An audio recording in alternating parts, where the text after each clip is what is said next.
Book of ஏசாயால ஆண்டவர் என்ன சொல்கிறாருன்னா, முந்தினவைகளை நினைக்க வேண்டாம், பூர்வமானவைகளை சிந்திக்க வேண்டாம், இதோ நான் புதிய காரியத்தை செய்கிறேன்.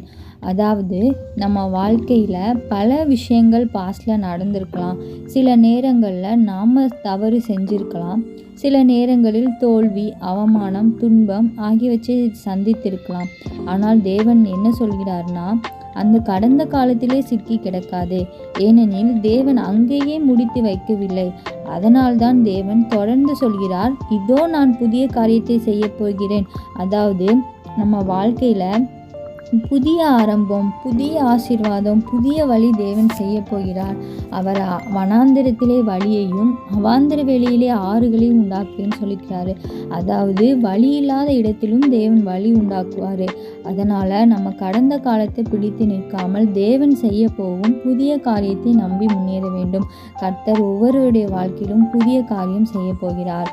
ஆமென்.